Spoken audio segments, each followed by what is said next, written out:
Good morning. Today we look at Psalms 4, 5, and 6. And Psalms 4 and 5 are both prayers for deliverance from enemies or somebody that's trying to do them harm. They're cries for help. Answer me when I call, O God of my right. You give me room when I was in distress. Be gracious to me. Hear my prayer. And it kind of makes me think of the song, Lord, listen to your children praying. It's a request for God to hear our prayers. And I trust, I believe 100% that when I pray, when you pray, when any of us prays, that God hears our concerns, hears our needs, hears our wants, our desires. And so, the psalmist says, be gracious to me and hear my prayer.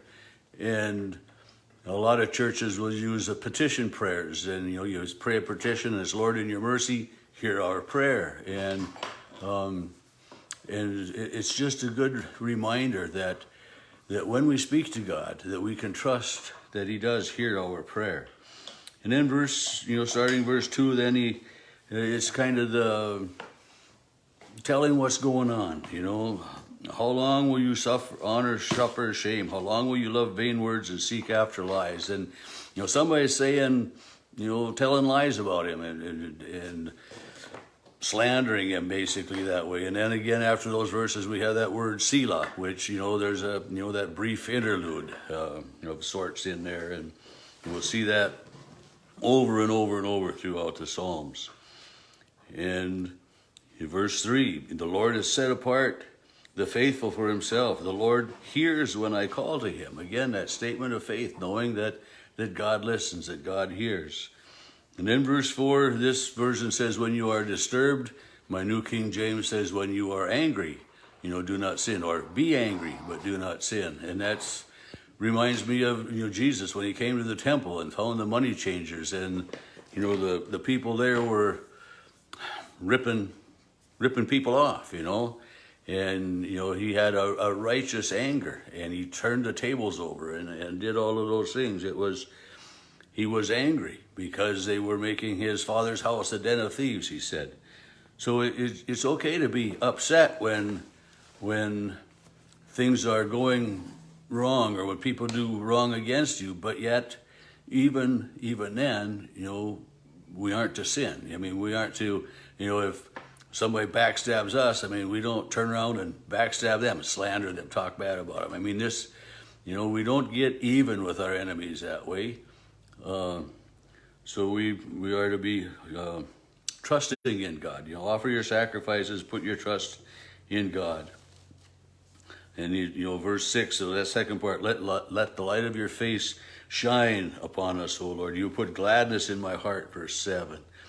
And then verse 8, I will lie down and sleep in peace, and so we can sleep comfortably knowing that God has heard and that God is a part of who we are. And it may be that, this was indicating that they would sleep in the temple. I don't know. But, it's kind of like, now I lay me down to sleep. I pray the Lord, my soul, but we can sleep comfortably and safely knowing that God has heard our prayers, our petitions, that God is empathetic, that God knows what's going on in our lives and everything that way. And again, as we go to Psalm 5 again, another prayer for deliverance from enemies, things that are going on. Give ear to my words, give heed to my sighing. And okay, this is Psalm 5. It doesn't mean that it was written right after Psalm 4. It could have been written, 50 years later or 50 years earlier. But as they put them into the hymnal, so to speak, this is the order that they put them. And it's just like, we've in our Lutheran church, we had the Concordia. I remember the Concordia when I was really young. And then we had the red service book and hymnal. And then we had the green Lutheran book of worship. And then we went to the cranberry. Can't think of what's that one. But anyway, the hymns are somewhat in the same order, but different hymns in them. And the LBW, well, I'm not going to think of the name of the song right now, but somebody said, well, they didn't put such and such a song in. I said, yeah, it's number 92. And they looked, and it was. I mean, it's one of the Lenten hymns. But then when they come with the new hymnal, well, then, they reorder things. Anyway, so it doesn't mean that they're necessarily written in this order or any of that, but this is how they are put together.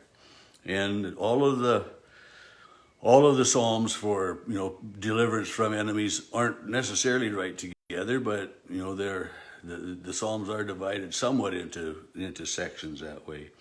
I like verse 4. You are not a God who delights in wickedness. Evil will not travel with you.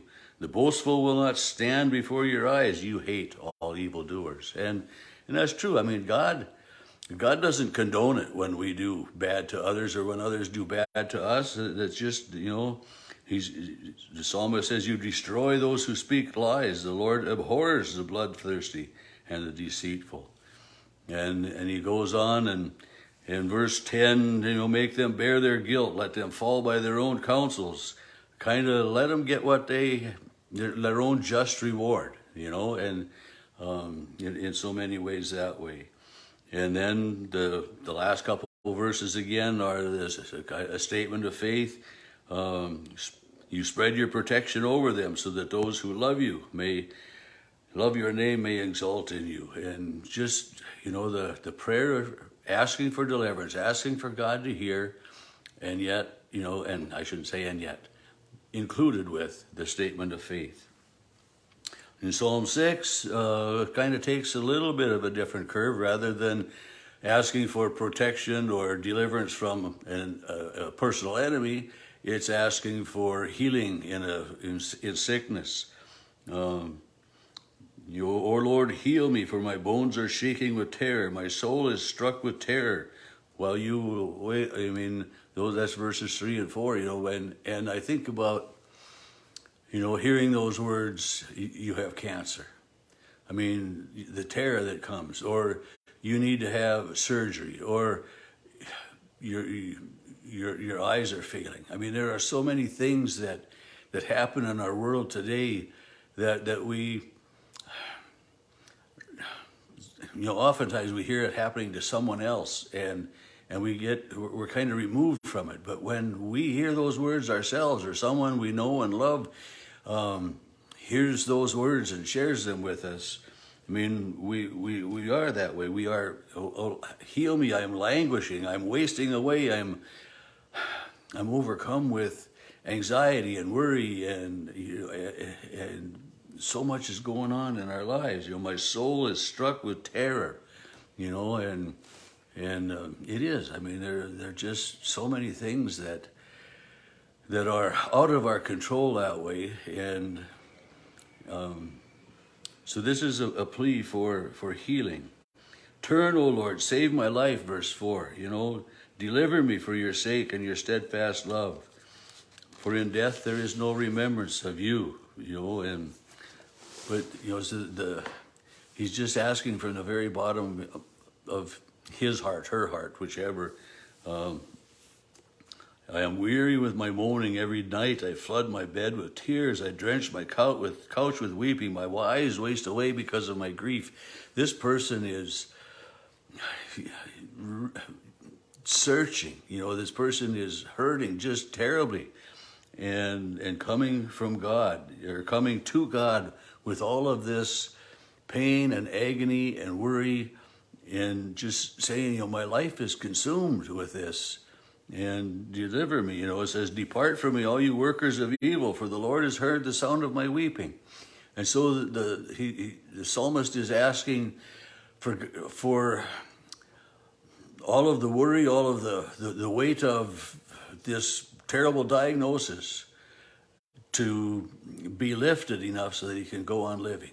And this is one of the important things, I think, for us to remember, is that when a loved one is diagnosed with an illness, or when you are diagnosed with an illness that is going to lead to death. I mean, it's like Jesus with Lazarus, Well, he's sick. Well, he's sleeping. Well, no, this is going to lead to his death, But when we come to that point, I mean, it really brings home that that our lives are going to end. I mean, today I'm not thinking real hard. I'm not worrying about the day of my death, but I know it's going to come. And so sometimes this illness, whatever it may be, makes us more aware. And so the psalmist is asking, take some of this awareness away. Help me to be able to live in spite of what's going on. And if we just, hear this diagnosis and just give up, I mean, it's much worse for us than if we hear this diagnosis and say, I'm going to fight this as hard as I can and have this positive attitude of knowing God.